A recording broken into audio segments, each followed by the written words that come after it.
how to remove image from online free tools, কীভাবে ব্যাকগ্রাউন্ডে image remove করা যায়। আজকে সিম্পল একটা লিঙ্ক নিয়ে কথা বলবো, সেটা হচ্ছে how to remove watermark from photos without Photoshop. Photoshop ব্যবহার না করে শুধুমাত্র একটা ওয়েবসাইট দিয়ে আপনার 80 to 90% আপনার ইমেজে যদি কোনো ওয়াটারমার্ক থাকে সেগুলো খুব সহজেই রিমুভ করতে পারেন। এই লিঙ্কটা এখানে দেওয়া আছে, একটু খেয়াল করেন। আমি লিঙ্কটা নিয়ে ব্রাউজার ওপেন করি। That's a best. এখানে আপনি ইচ্ছা করলে রেজিস্ট্রেশন করতে পারেন, লগ ইন করতে পারেন। প্রো ভার্সন আছে, আমরা প্রো ভার্সনে যাব না, আমরা ফ্রিতেই কাজ করব। এখানে উইন্ডোজের জন্য ইউজ করবেন নাকি ম্যাকের জন্য? নাম হচ্ছে theinpaint.com। আপলোড ইমেজ, আমরা যাই আপলোড ইমেজে। তো আমার এখানে অনেকগুলো ইমেজ দেওয়া আছে যেখানে ওয়াটারমার্ক আছে। যেমন এই ইমেজটা আমি সিলেক্ট করি, আসতে থাকুক। এই দেখেন এখানে একটা ওয়াটারমার্ক দেওয়া আছে, প্রো ফটোগ্রাফি, খেয়াল করবেন, ঠিক আছে?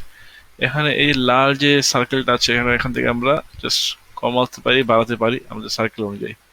আমি একটা জিনিস আপনাদেরকে ক্লিয়ার করে নিই। আপনি যদি এইভাবে এই প্রোটা যেমন দেওয়া আছে, ওয়াটারমার্কটা যদি এইভাবে প্রোটা সিলেক্ট করেন, এই দেখেন আমি সিলেক্ট করে দিলাম, এখন দিলাম ইরেজ, ক্লিক করি, এটা প্রসেসিং হবে, প্রসেসিং হোক।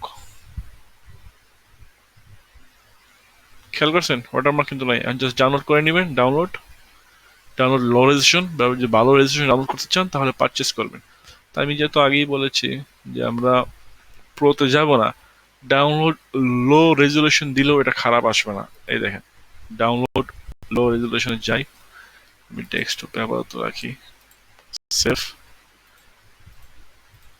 এখন যে দেখি, এই দেখেন ডাউনলোড লো রেজুলেশন, খুব একটা খারাপ আসেনি কিন্তু ভালোই আসছে। আমার দরকার নেই, আমি ডিলিট করে দিই।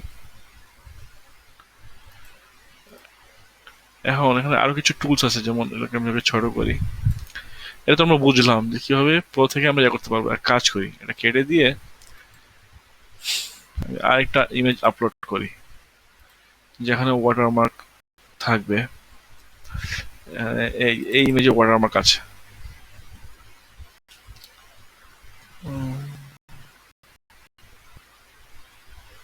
এই দেখেন এটা খুব ইজি আসলে, এটা আমরা এইভাবে সিলেক্ট করা যায়।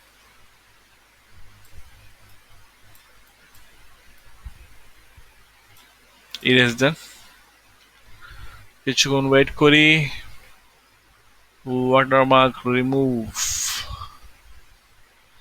খেয়াল করছেন ওটাও চলে গেছে। এই সাদা অংশটা সাদা অংশ রয়ে গেছে, দেখতে খারাপ লাগে, সেটাও করে দিই ইরেজ।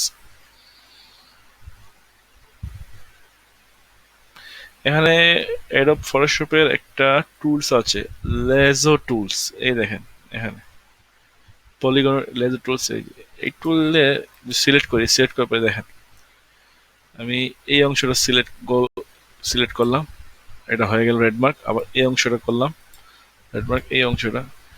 হ্যাঁ, রিমুভ মার্ক নাই, আমি জাস্ট দেখানোর জন্য বলতেছি।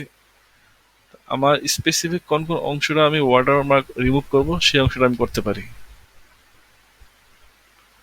এখানে খেয়াল করেন, দেখেছেন এই অংশগুলো চলে গেছে। যে অংশগুলো আমি সিলেক্ট করেছিলাম এই টুল দিয়ে আলাদা আলাদা করে, সেগুলো চলে গেছে। যারা ইমেজ নিয়ে কাজ করেন, বিশেষ করে আলিবাবা বা ড্রপ শিপিং এর কাজ করেন বা এফিলিয়েট মার্কেটিং, এদের অনেকগুলো প্রোডাক্ট নিয়ে কাজ করতে হয়, অনেকগুলো ক্লায়েন্টের প্রোডাক্ট আপনারা পান। অনেক সময় দেখা যায় গুগল থেকে নামান ওয়াটারমার্ক থাকে, সেই ক্ষেত্রে আপনারা এই দি ইনপেইন্ট.com এই টুলটা ব্যবহার করতে পারেন। এই আজকে এতটুকুই, খুব শর্টকাট একটা ভিডিও, এবং আশা করি আপনাদের ভালো লাগবে। Thank you so much.